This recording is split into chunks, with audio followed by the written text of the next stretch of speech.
É uma coisa que até no Lattes eu não consigo mudar meu nome porque não pode alterar o primeiro nome. Sofro.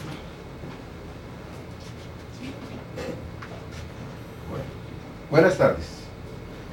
Boa tarde. Boa tarde. Presenta. Então, eu sou Alípio de Souza Filho, eu sou professor associado do Departamento de Ciências Sociais da Universidade Federal do Rio Grande do Norte, que tem sede em Natal, no Brasil. E tenho trabalhado, dentro dos temas em sociologia, o tema de gênero e sexualidade.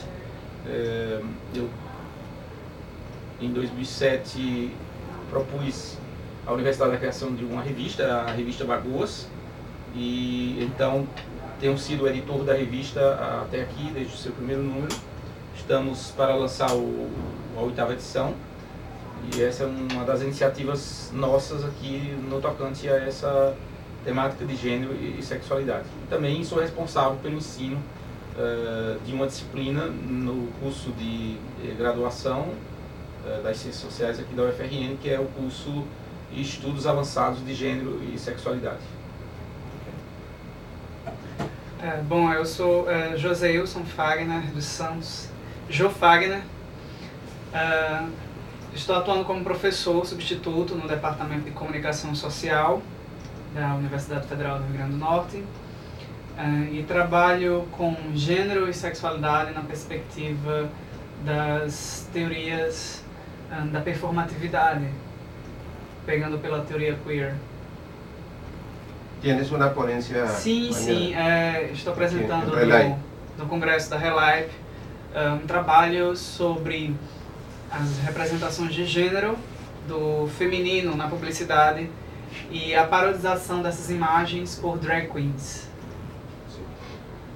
Nosotros nos hemos reunido hoy aprovechando este tercer encuentro de RELAIP de investigadores en publicidad, y hemos encontrado dentro de las ponencias elementos o puntos de encuentro que tienen que ver con comunicación, con género, con publicidad, con inclusión. A partir de eso, decidimos poner en común, por parte de Colombia, el convenio que la Universidad Central de Bogotá, Colombia, tiene con FEGES, con el grupo de NUFIC. Le comentaba tanto a los profesores y por medio de un correo los ilustramos de lo que significa NUFIC y lo que significa el proyecto FEGES, el proyecto de fortalecimiento en la educación superior en situaciones o relaciones de género. A partir de eso decidimos como conversar un poco y dejar como memoria a partir del video las experiencias que se ha tenido, pero abordando esas experiencias en el hecho de pensar cómo la educación superior, tanto de Brasil como lo está haciendo Colombia, esté pensando o reflexionando sobre la condición de nuestros jóvenes a partir de sentirse incluidos dentro de su contexto de diversidad sexual, momento principal donde están haciendo tránsito por sus cuerpos, tránsito por sus formas de pensar, por su sensibilidad, y que tienen que interactuar con sus pares. En esa misma medida, también tener esa mirada en la cual la propia universidad analice cómo son los discursos de aula a partir del lenguaje que se está manifestando, porque hay mucho lenguaje muy masculinizado en diferentes disciplinas. Al mismo tiempo hay una amplia bibliografía masculina, tanto en comunicación, en diseño, en publicidad, y la presencia de la mujer frente a las bibliografías, la presencia de escritores o investigadores que pertenezcan a comunidades LGBTI no es visible, no se da. Entonces la pregunta es ¿por qué? Si ya sentimos de que estamos tardíos dentro de ese proceso, cuando a la universidad, tanto de ustedes como las universidades colombianas, el grupo de jóvenes que va entrando está haciendo una gran cantidad de tránsito años atrás sobre sus condiciones. Entonces, a partir de eso es que queremos iniciar esta conversación. Te cedo la palabra. Eu creio que, de fato, nas nossas universidades, e vou pensar mais no caso do Brasil, nós tivemos um progresso importante dos estudos de gênero e sexualidade. Hoje nós temos no Brasil diversos grupos consolidados que fazem pesquisas sobre temática de gênero e sexualidade, e temos publicações já com uma história, não é, importante, como as revistas, os cadernos Pagu, da Unicamp. Nós temos a revista de estudos feministas, que está agora em Santa Catarina. Nós temos a Bagoas, que o recorte é dos estudos gays, e há outras revistas que a circulação é muito difundida via rede, não é? Hoje, vários grupos das universidades têm seus próprios espaços de publicação. Isso é fato, e bem certo também que os currículos de graduação, de pós-graduação já comportam disciplinas, cursos que se destinam ao ensino das teorias que abordam numa perspectiva crítica, numa perspectiva desnaturalizadora, numa perspectiva queer, se queiras pensar também assim, toda essa problemática.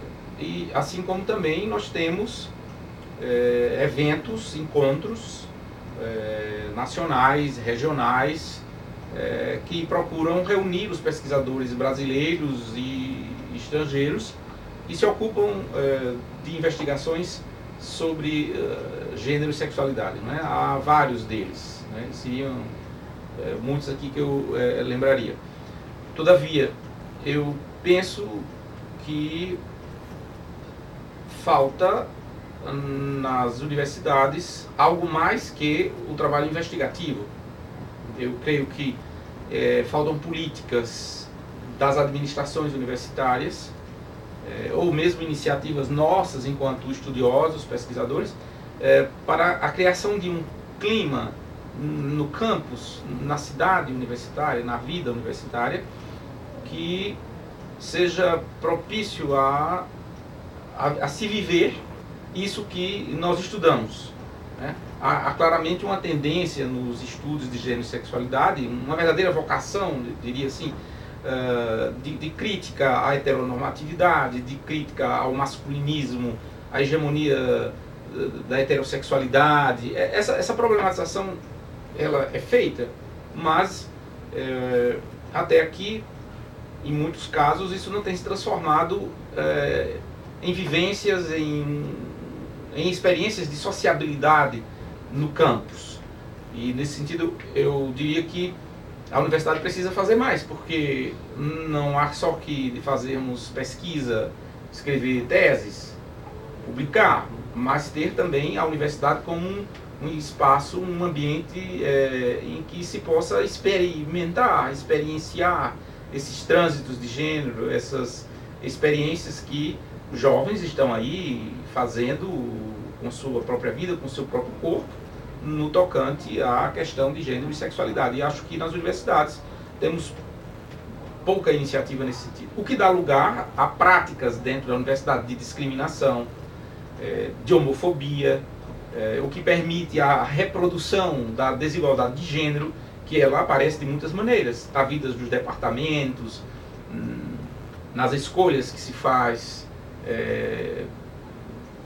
em muitos âmbitos, desde quem vai ocupar funções administrativas a o tema que se vai ter como importante para a aula magna, para o tema central de um seminário, de um congresso.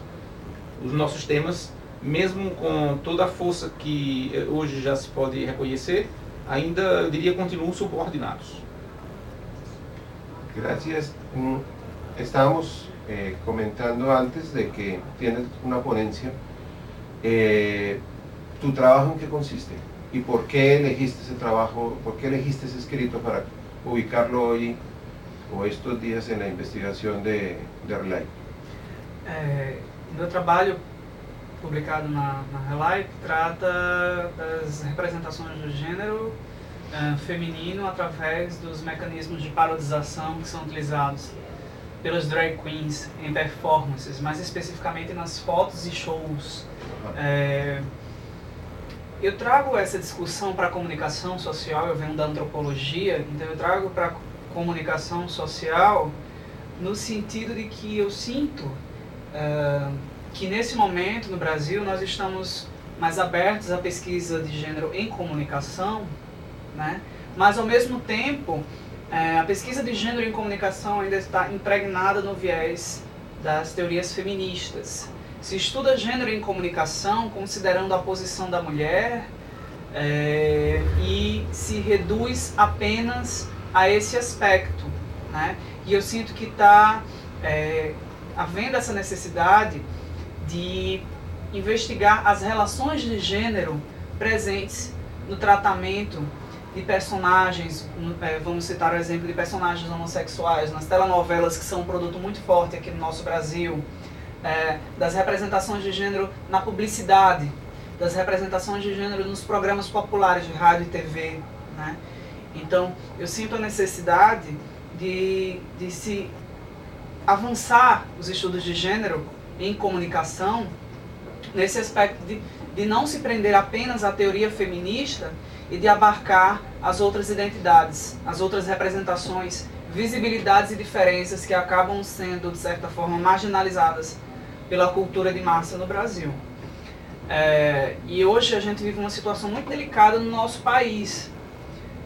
Nós vivemos, por até citar, uma guerra moral entre a questão das bancadas religiosas no poder, né? Nós temos agora, assumiu um presidente da Comissão dos Direitos Humanos do Brasil, um pastor evangélico que recentemente também fez declarações homofóbicas e racistas na mídia, né? E nós somos um país também em que o televangelismo, né, os pastores protestantes nos meios de comunicação também somam uma presença muito forte. Então, ao mesmo tempo em que se assiste essa valorização da religião na política, também se assiste a uma valorização dos mesmos religiosos que pregam contra os LGBTs, que pregam a favor de valores patriarcais, né? Da mulher como a submissa, do gay como pecador, né? Do negro como amaldiçoado, como o próprio Marco Feliciano, presidente da Comissão dos Direitos Humanos, declarou na imprensa.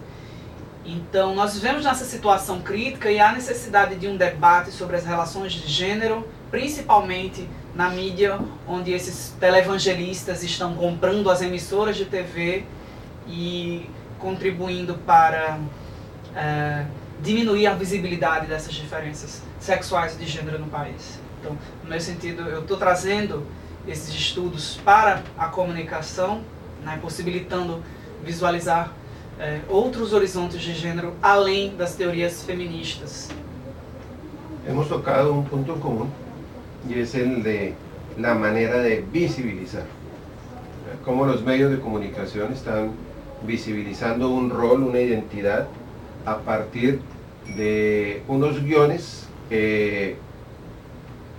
organizados de acuerdo a un rating, donde no importa si la humanidad de un individuo, de una persona que pertenezca a la comunidad LGBTI, sin importarles si esa persona, ¿verdad?, se siente identificada con lo que aparece en la pantalla. Eso es por un lado, y eso es una parte preocupante.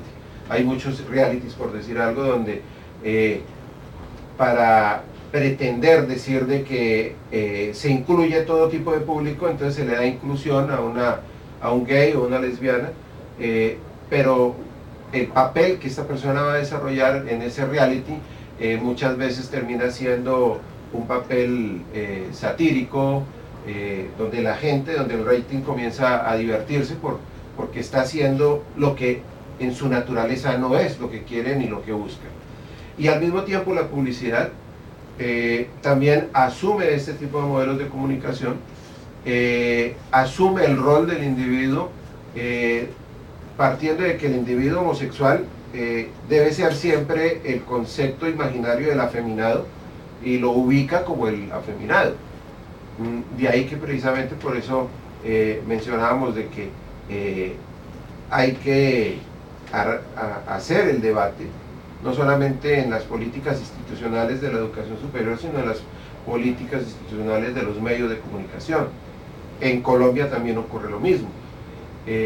Es como estas personas requieren mirarse bajo el concepto de respeto, bajo el concepto de aceptación y el término inclusión hacerlo real, ¿no?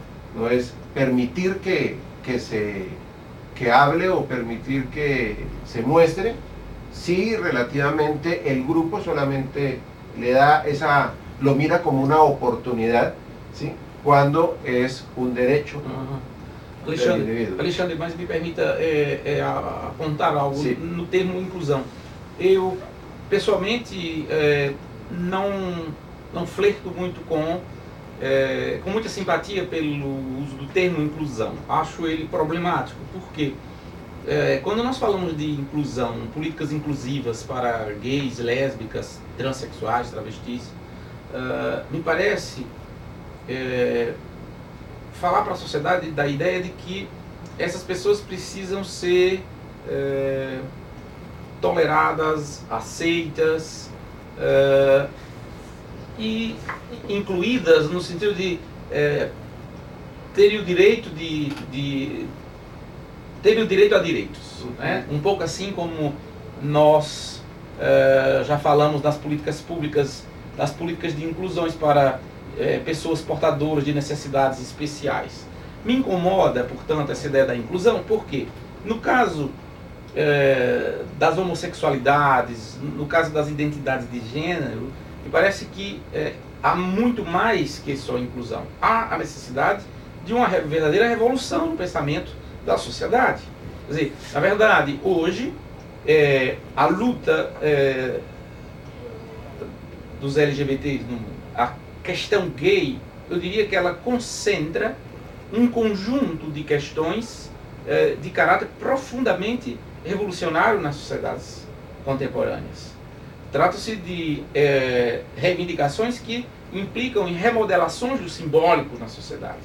A reivindicação pelo casamento igualitário, a reivindicação pela adoção de crianças por casais gays, a reivindicação pela despatologização da transexualidade.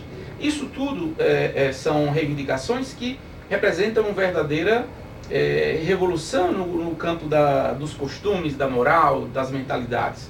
São importantes modificações no simbólico de nossa sociedade. Então, penso que o nosso trabalho, que o que as universidades podem fazer de mais importante é produzir essa mudança cultural de mentalidade, do entendimento do que é a homossexualidade, o que são as homossexualidades, as identidades de gêneros, as escolhas de gênero.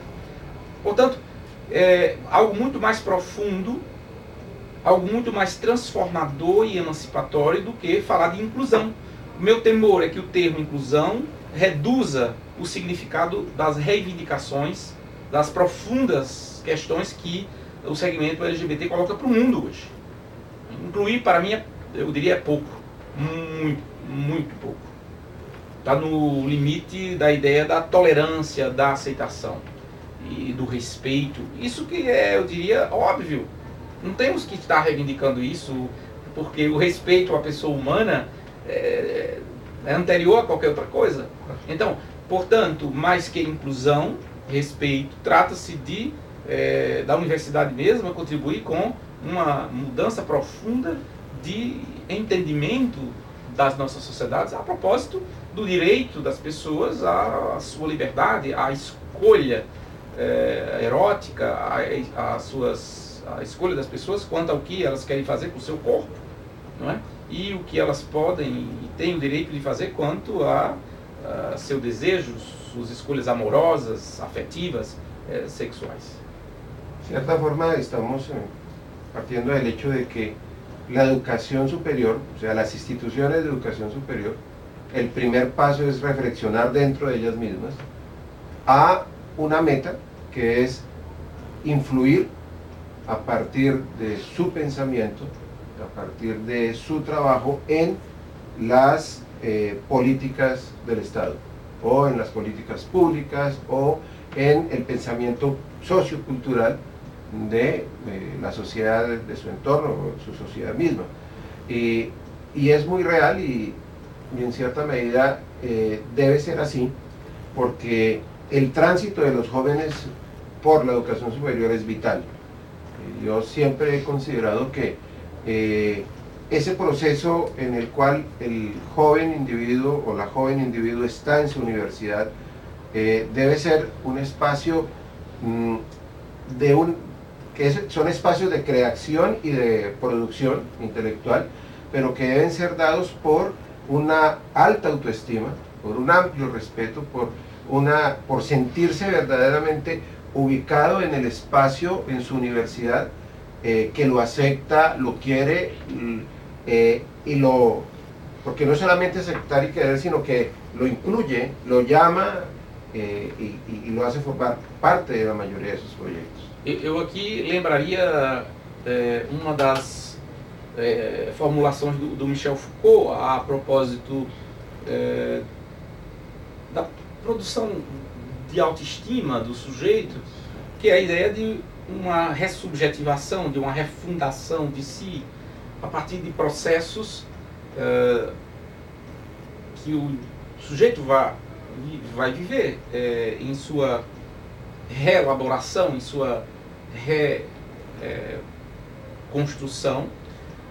E para o caso de jovens LGBT, me parece que a universidade pode ser uma experiência muito importante, justamente no sentido de fazer com que eles vivenciem, experienciem essa ressubjetivação, essa refundação de si a partir de rever os conteúdos interiorizados pela socialização que estigmatizam a homossexualidade, que patologizam a homossexualidade. E na medida em que a própria experiência universitária, das reflexões teóricas e das vivências na cidade universitária, no campus universitário, entre colegas, entre professores, isso pode ajudar que vários deles possam expulsar de si toda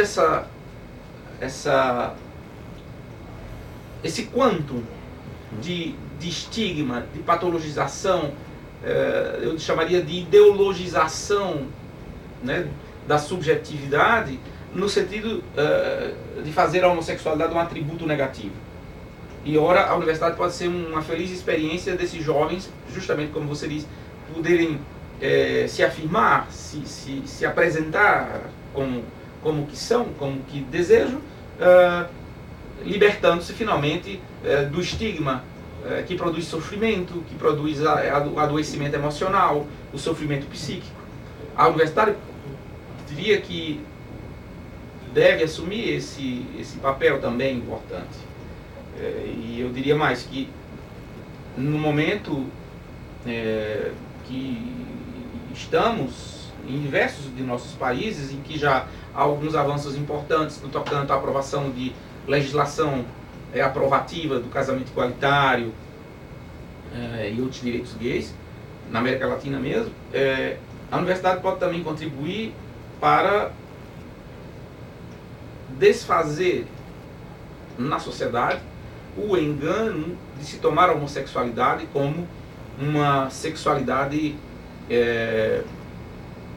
à parte entre todas as demais formas da sexualidade humana, entendida como uma expressão da sexualidade que estaria determinada por algum episódio na vida do sujeito que o tornou homossexual. A velha ideologia da causa da homossexualidade, que se procura entender o que leva que alguém seja homossexual. Então a ideia de que é algo biogenético, psicogenético, ou inteiramente psicológico. Finalmente, qualquer que seja a procura pela causa das homossexualidades ou das práticas de gênero, das identidades de gênero, né? Sempre tidas como alguma coisa que precisa se explicar porque permanecemos aí no campo do diagnóstico, permanecemos aí no campo da ideologia da causa. Ela em si mesma já originada no preconceito, porque não se pergunta na sociedade a origem da heterossexualidade. Não se pergunta na sociedade por que pessoas são heterossexuais. Como, né? Da heterossexualidade. Ou a ideia de o que fazer para retirar alguém da homossexualidade, né? A cura da homossexualidade, dita assim, e nunca como alguém... A cura da heterossexualidade também. Ninguém procura a cura da heterossexualidade. Isso. E o fato é que, com esse entendimento, o próprio movimento LGBT, eu diria, isso no mundo inteiro, bem caiu na armadilha ideológica de acreditar que a forma de responder ao pensamento conservador, a forma de responder à homofobia, é utilizando o argumento da natureza, ressituando a homossexualidade como algo de origem natural, com um fundo, uma determinação que seria similar da heterossexualidade. Aí, novamente, pelo engano de tomar a heterossexualidade como algo inato ou natural. Ora, depois de Freud, né, depois da psicanálise, nos parece um atraso em teoria falar de sexualidade natural, de sexualidade inata. Toda sexualidade é construída, é socialmente construída, é subjetivamente construída.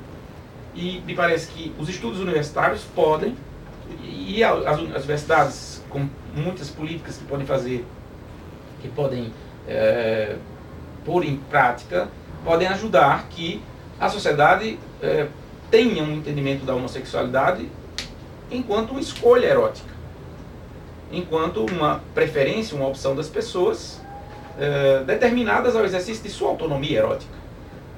Portanto, alguma coisa do campo das escolhas, das opções, das preferências, e não alguma coisa de que o indivíduo é determinado, não por sua vontade, e que a sociedade tem que incluir porque, finalmente, o indivíduo nada tem de responsável nessa determinação, e que a sociedade apenas tem que se curvar, aceitar, porque, de outra maneira, não haveria o que fazer com esse sujeito. Me parece que, se caminhamos nessa perspectiva, nós estamos entregando o debate ao conservadorismo, nós estamos capitulando diante da ideologia conservadora, do moralismo conservador, que faz crer que só é possível aceitar a institucionalização dos direitos gays da condição de se afirmar que os homossexuais o são, não por sua escolha, não por seu desejo, mas porque nasceram homossexuais.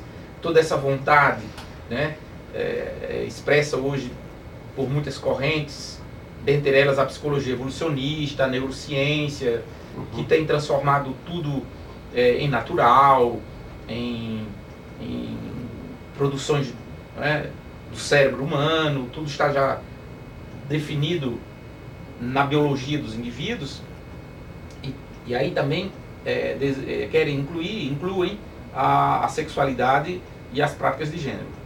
Me parece que nós só avançaremos na ruptura com a ideologia conservadora, com a moral sexual dominante, a heteronormatividade, os masculinismos, o heterocentrismo. Só romperemos com isso na hora que afirmarmos para a sociedade que, no campo das práticas de gênero e de sexualidade, o que há é o desejo, as escolhas dos indivíduos determinadas à sua autonomia erótica.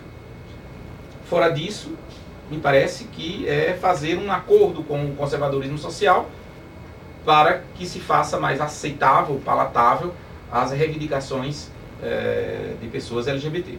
E nisso as universidades acho que podem contribuir grandemente oferecendo um outro conceito de homossexualidade, um outro conceito de gênero que rompa com o argumento da natureza, que rompa com toda a ideologia de naturalização da sexualidade de gênero. Nesse sentido tal que eu pessoalmente me ocupei nos últimos anos em problematizar o conceito de orientação sexual, não é?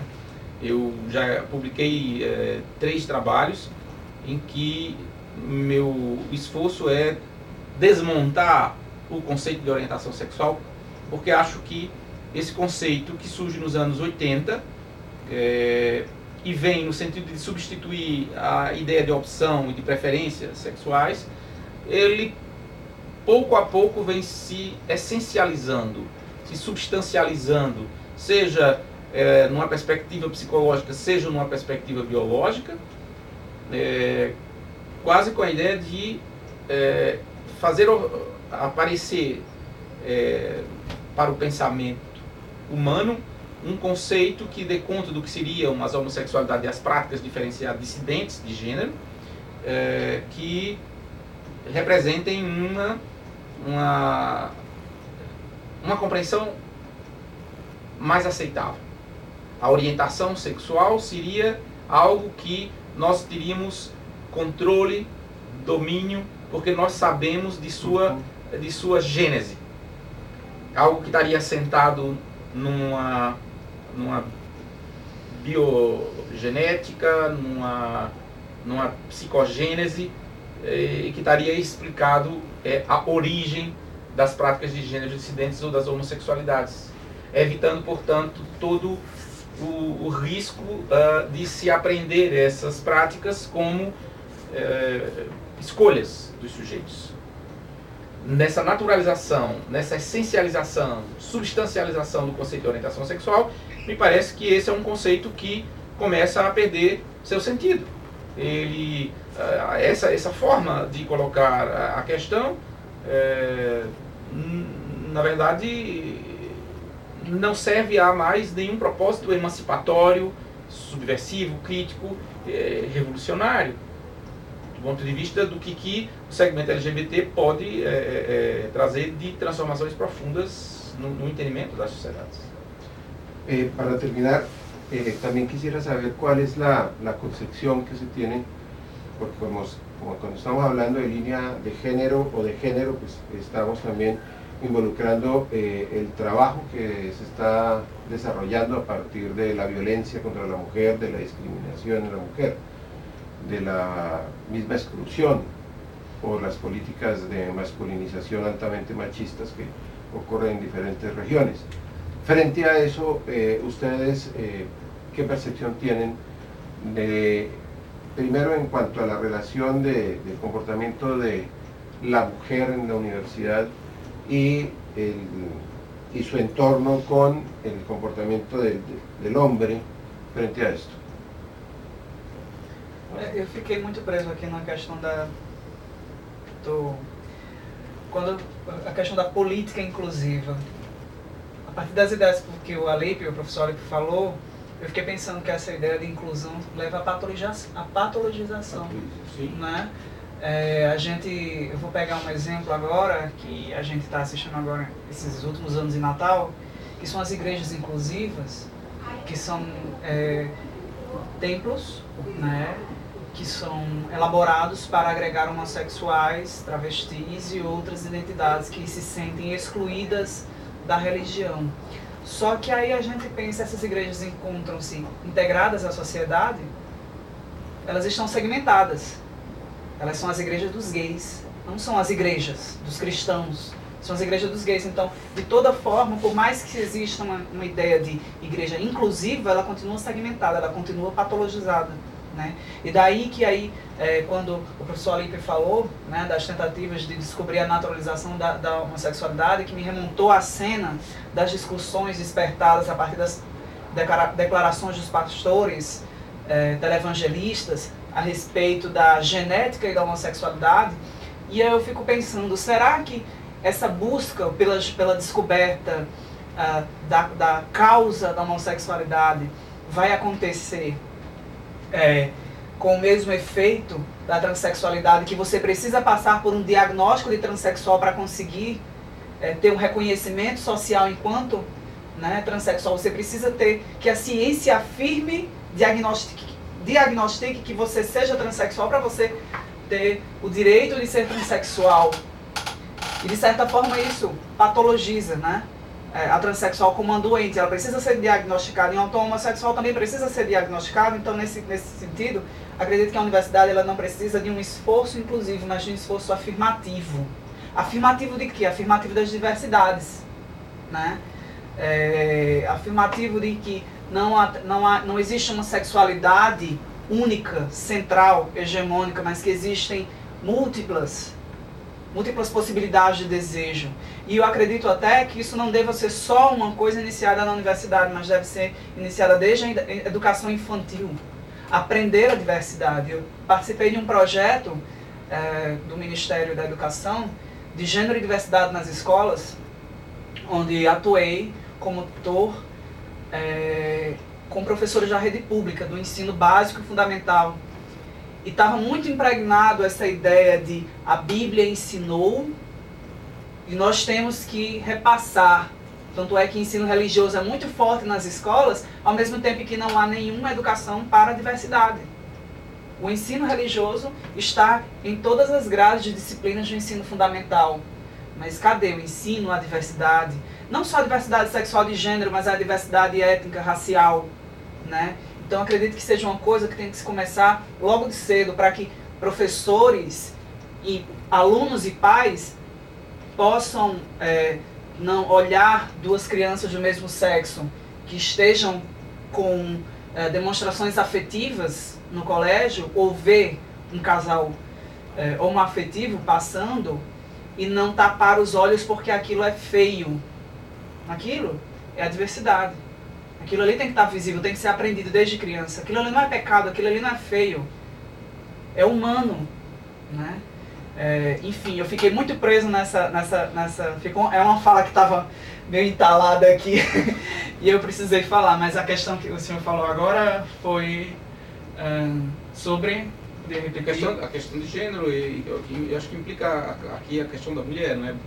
mais fortemente. Me parece que a sua questão é, como na universidade também, no mundo acadêmico, a questão das mulheres, a desigualdade de gênero relativamente, especificamente às mulheres, também está colocado. Sim, a gente tem que colocar nesse caso não só as mulheres biológicas, né, mas as mulheres, as travestis, as transexuais, porque uma coisa que eu acho que quando você vai preencher um formulário existe sexo masculino ou feminino, mas meu sexo é masculino, mas eu sou feminino, né? E acontece nos espaços físicos da universidade, de você poder ser privado de usar o banheiro feminino, porque por mais que você seja do gênero feminino, você está no sexo masculino, e isso incomoda os funcionários, incomoda os colegas. Então temos que pensar também nesses, não só nas mulheres biológicas, né, que são agredidas simbolicamente. Y quiero cerrar con la participación de la mujer en la universidad. Se percibe que hay un amplio participación de ellas, o también ellas también sufren de ese tipo. Claro que lo estabas diciendo, que la parte administrativa también se veía algo de... Sim, mas eu creio que isso vem mudando, né? Nós temos mulheres que são reitoras. A UFRN é dirigida hoje por duas mulheres. A reitoria tem duas professoras como reitora e vice-reitora. Nós temos professoras que são diretoras de unidades acadêmicas de centros, chefes de departamento, coordenadoras de pós-graduação, e muitas mulheres como professoras universitárias no Brasil. Acho que, com respeito ao exercício de funções, à ocupação de funções, mais e mais isso vem mudando. embora permaneça, do ponto de vista ideológico, toda uma mentalidade machista, masculinista, eu diria antifeminista, não é? E de depreciação, desvalorização do feminino. Porque nessa questão também do feminismo, na linha do que o Joe Fagner também acabou de falar, acho que precisamos pensar que o revolucionário, o emancipatório não é a valorização da mulher, mas a valorização do feminino. Porque a nossa sociedade faz uma valorização da mulher, uma valorização conservadora. Valoriza a mulher, aquela valorização conservadora do Dia das Mães, o dia 8 de março, que não é mais um dia de lutas feministas, ao menos no Brasil, transformou-se no segundo Dia das Mães.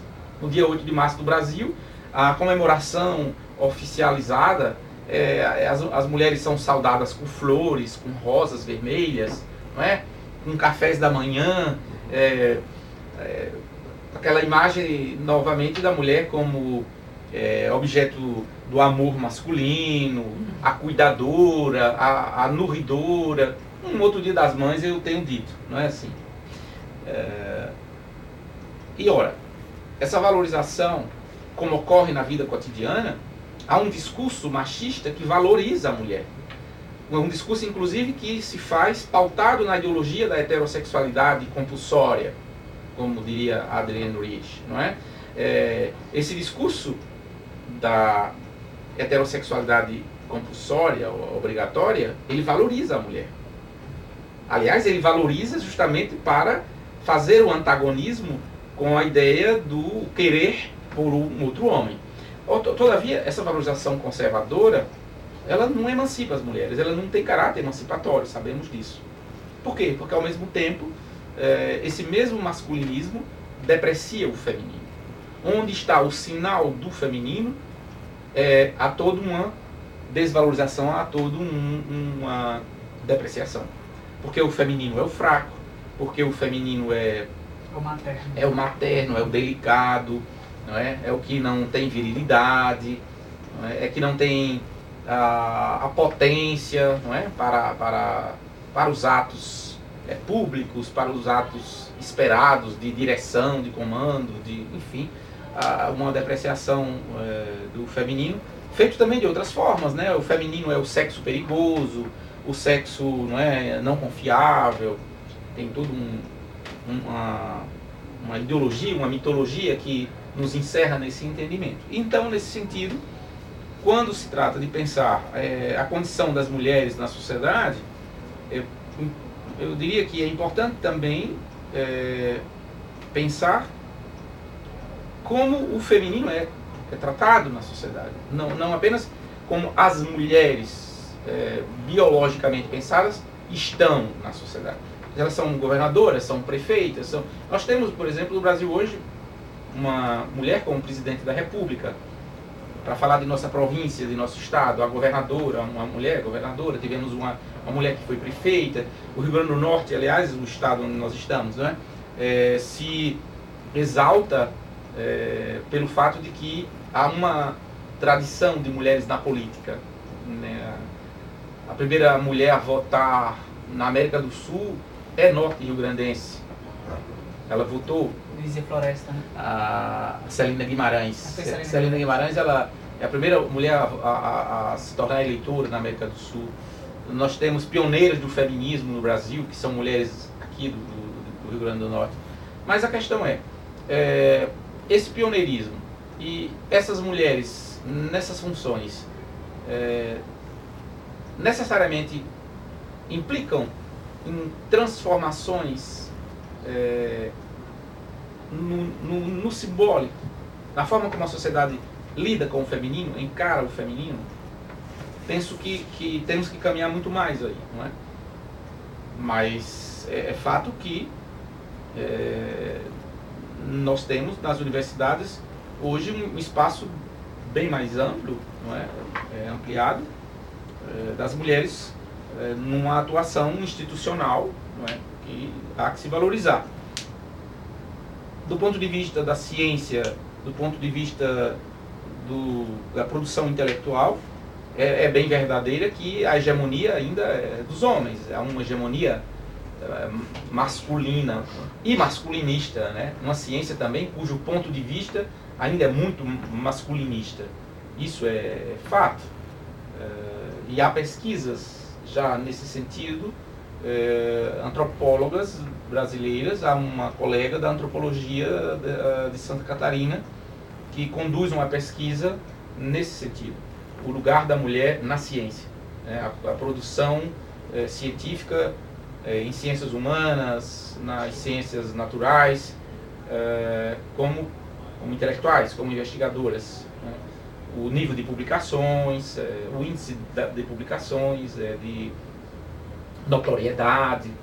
É verdade que o mundo científico, o mundo acadêmico institucionalizado é hegemonicamente masculino, né?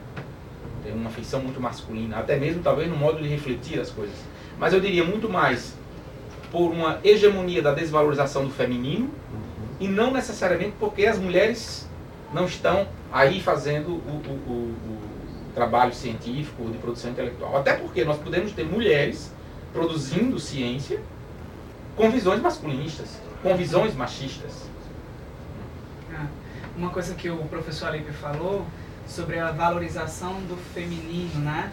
A valorização do feminino, a mulher valorizada é a imagem materna mesmo, a imagem patriarcal, doméstico. Essa sim é a mulher que é boa para casar, é a mulher que é boa para se relacionar.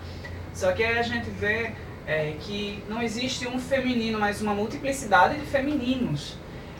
Nós temos aqui no Brasil uma gíria que se chama periguete, né?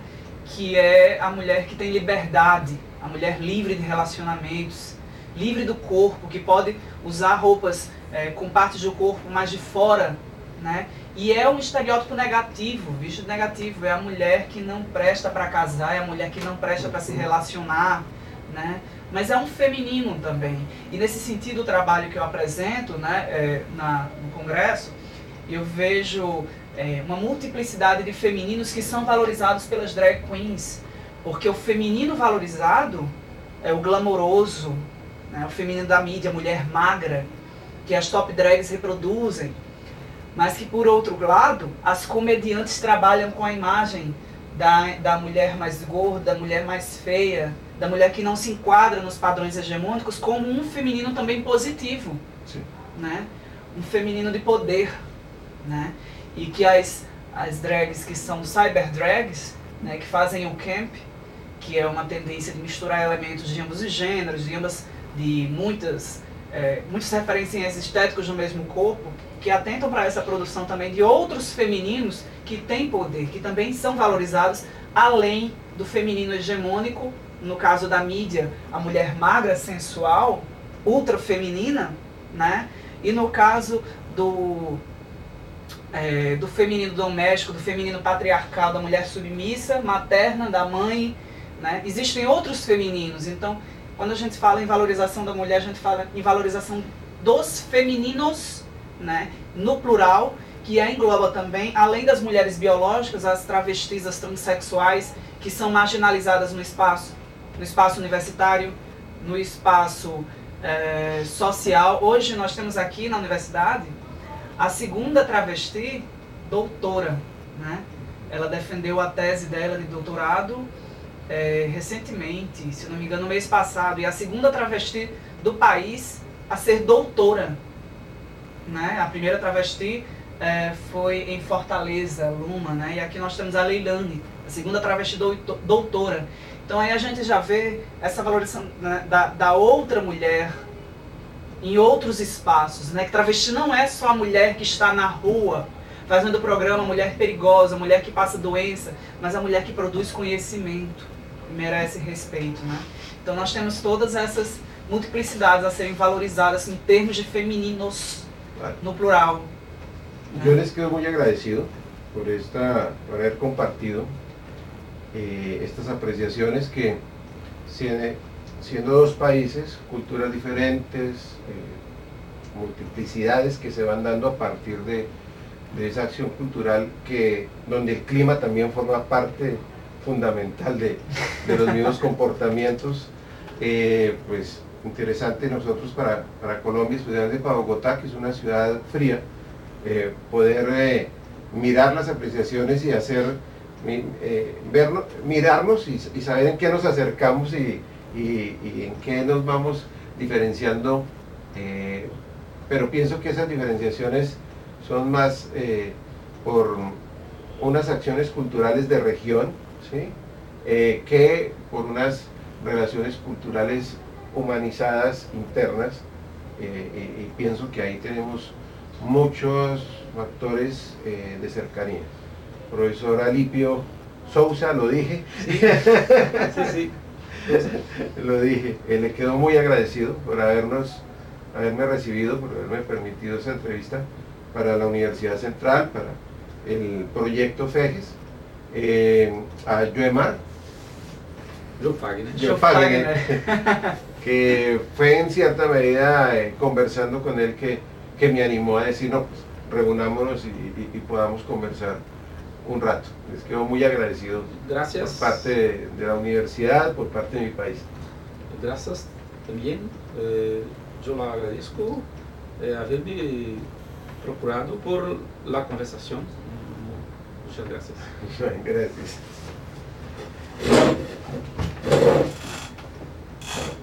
Muitas questões. Alípio, professor Alípio, eu vou falar Alípio pela intimidade. Alípio. Não precisa ser diferente. Esses estudos que você tem sobre a